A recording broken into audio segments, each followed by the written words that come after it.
CC Rádio, a rádio oficial de quem investe. Direto com Bruno Mazzoni, nossa terceira voz para a cobertura do mercado de futuros. Brunão, os pontos do IndiFut e do Dolfut. O Gui chegou a adiantar o racional e você já foi ilustrando graficamente alguns dos pontos sobre os quais ele discorria. Agora o espaço é seu para aprofundar.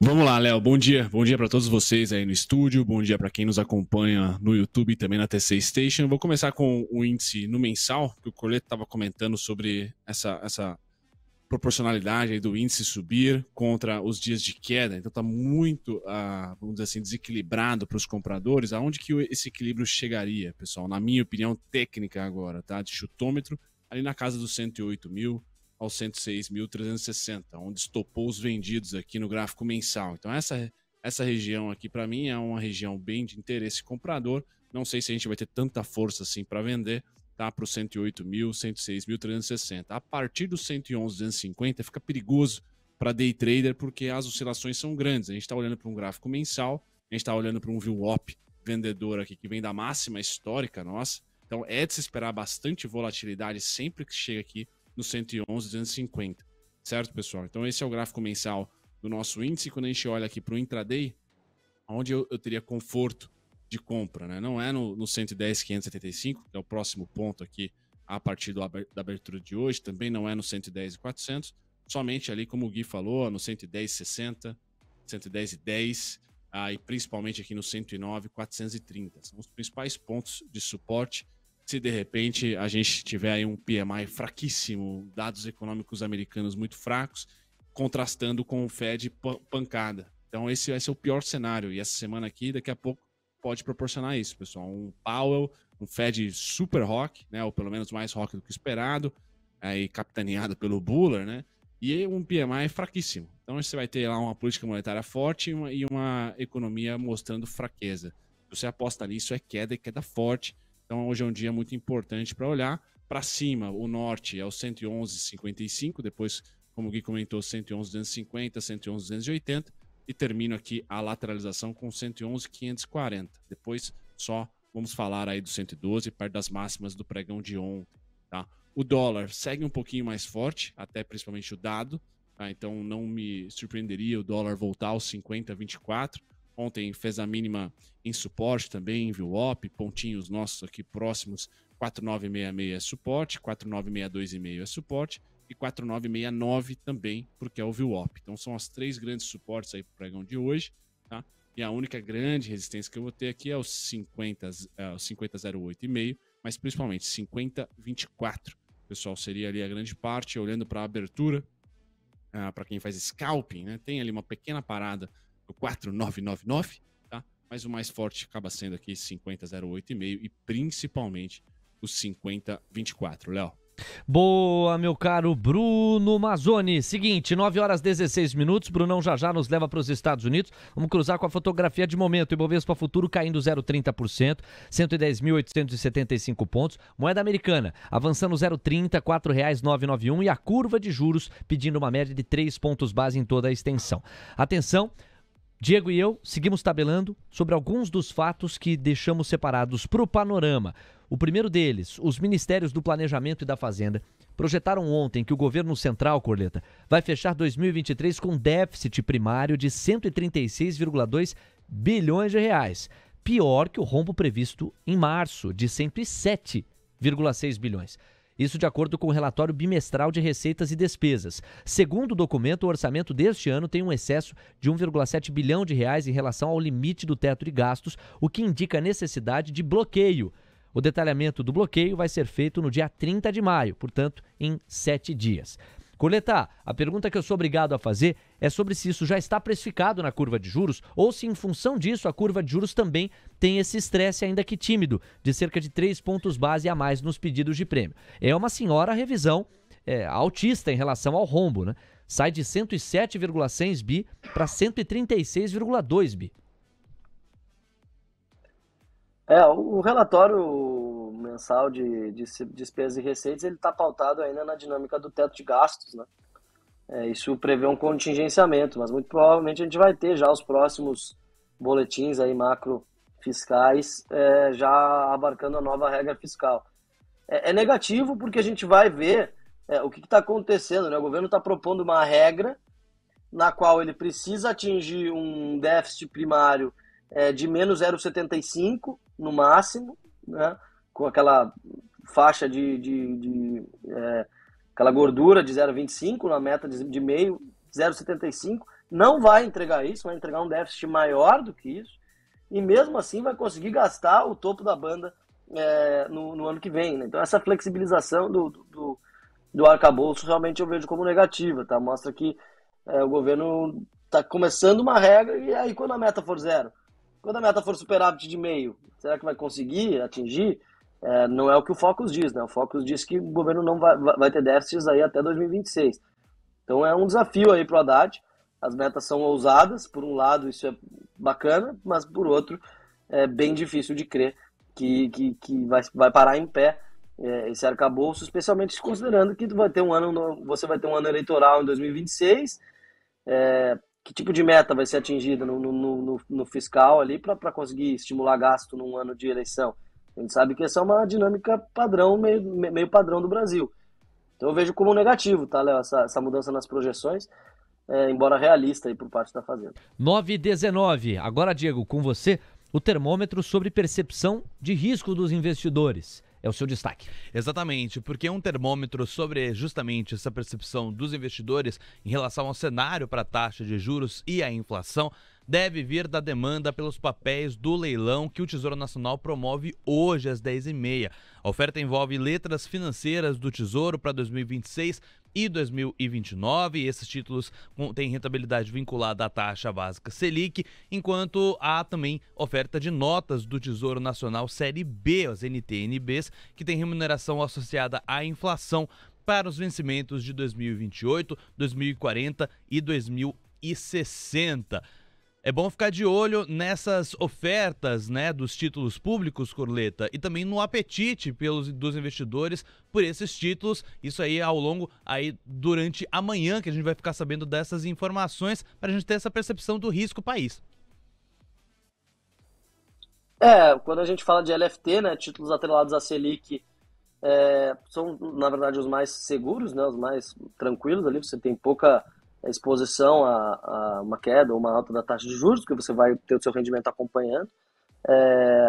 Mas é um leilão que você tem ali também títulos atrelados à inflação. Isso costuma marcar curva, né? Porque você marca a curva, você marca com o POSE, e com o atrelado à inflação você chega ali nos números de inflação implícita. Não é tão importante quanto o leilão de prédio, LTNs, né? Que pega direto na curva do DI. Mas sim, vamos ver. Se tiver muita demanda pela LFT, por exemplo, e pouca demanda pela NTNB, pode mostrar que o mercado está um pouco mais receoso com a inflação. Então, não sei, vamos ficar de olho, ou com essa trajetória dos juros. Sempre importante, terças e quintas, aí, ficar de olho no comportamento da curva de juros no momento desses leilões do Tesouro aí. Então, pois é, mas a LFT, ela está colada à Selic. Se o mercado estima que o Banco Central pode ter, na esteira dos próximos meses e ano, um abandono da linha mais ortodoxa e uma chegada mais encorpada da heterodoxia na condução dos seus rumos, em teoria, a taxa Selic, a despeito do que os núcleos de inflação e as expectativas do mercado sugerem, pode ter uma flexibilização. Não exatamente na canetada, como nos moldes de Tombini na era Dilma Rousseff, mas você pode ter uma flexibilização por um novo olhar, menos ortodoxo. Neste sentido, o mercado não pode se proteger e abandonar esse título e querer buscar esses títulos indexados à inflação, porque eles, independente dos rumos da Selic, pelo menos vão pagar algo real especificamente, para além da pressão inflacionária. Você acha que esse é um dos ângulos pelos quais a gente pode apreciar a dinâmica dos leilões de hoje? Olha, assim, você tem uma dinâmica dentro da renda fixa, onde o pós-fixado ele é sempre meio que o safe haven, né? Sempre o porto seguro. Então o LFT ele vai ser sempre atrelado a movimentos de maior aversão a risco, né? O mercado compra o pré quando entende que o juro vai cair, quando entende que o juro real vai cair, no caso do NTNB, né? E se você acha que o juro real vai subir, que o mercado vai demandar mais taxa para emprestar para o governo, se você acha que os déficits primários vão se acumular, se você acha que o Banco Central vai abandonar uma linha ortodoxa, se você tem um pensamento de que as coisas vão se deteriorar, você não compra nada pré-fixado. E a NTNB parcialmente é pré-fixada. Ela tem o IPCA, mas ela tem um outro componente da sua taxa pré-fixado, né? Então, maior demanda por NTNB, maior demanda por LTN é o apetite por risco do mercado. Ao passo que maior demanda pela LFT, pela Selic, mesmo que o mercado espere que a Selic vai cair ali na frente, tá atrelado aí a maior proteção, a tá numa posição de liquidez mais tranquila aí, com rendimentos atrelados à Selic.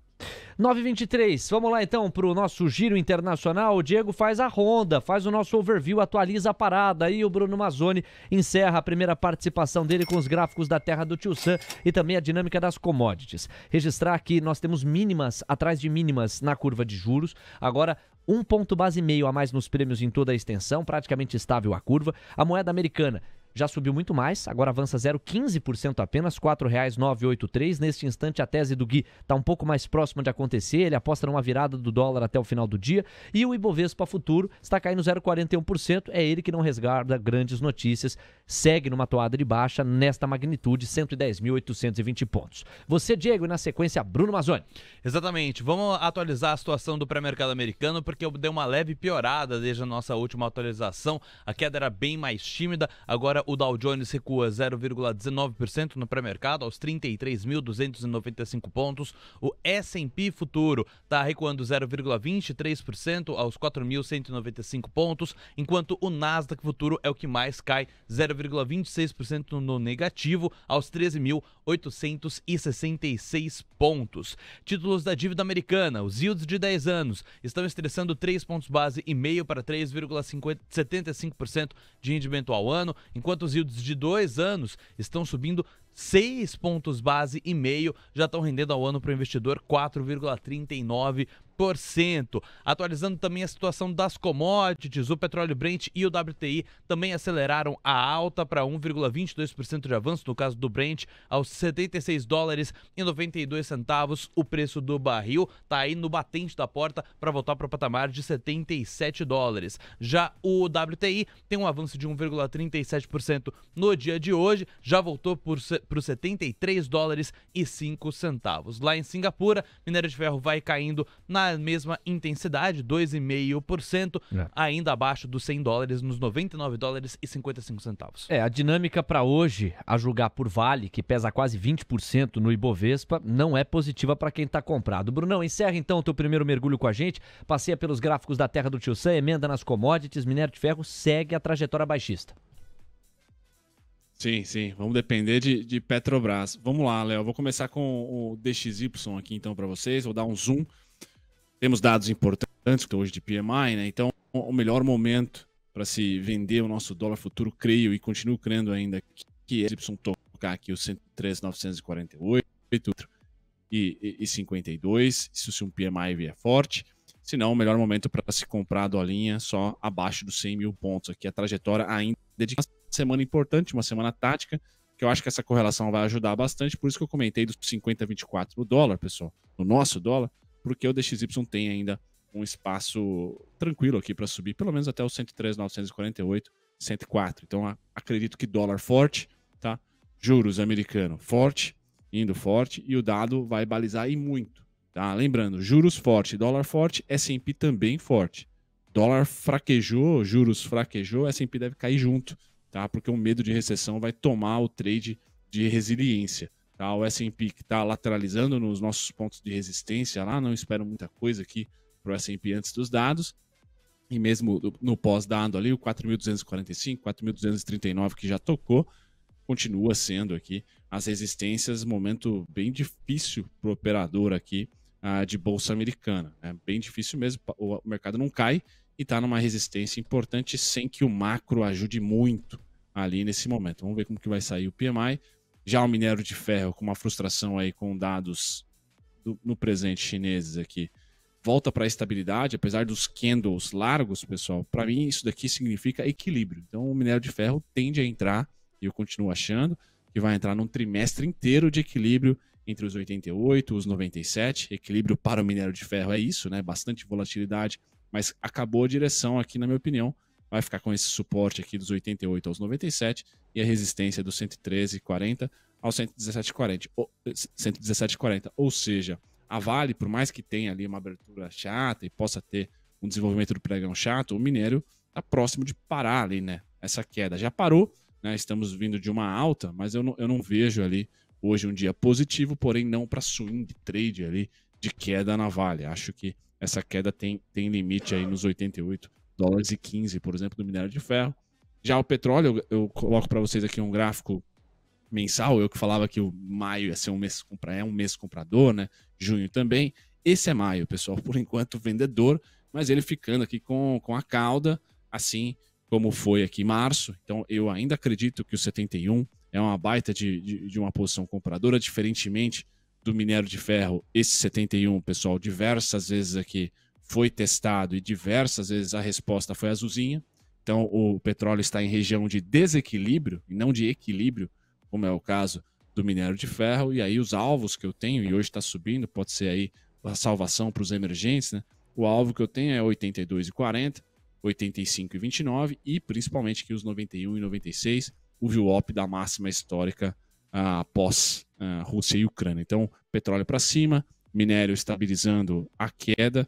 A gente vai ficar de olho em bancões aqui no Brasil, Léo. E é exatamente o que as fotos de momento mostram. É como o Diego descreveu, o petróleo Brent já tocando nos $77 o barril, petróleo para cima. O minério de ferro deu sequência à trajetória baixista. O Bruno sugere que agora vai haver uma região de acomodação neste intervalo que ele descreveu. Vamos ver como é que isso vai temperar Vale, Petrobras, setor petroleiro como um todo na Bolsa Brasileira. Bruno, muito obrigado. A gente volta a conversar no À Vista. Um abraço e até lá. Valeu, Léo. Até daqui a pouco. Até. TC Rádio, a rádio oficial de quem investe.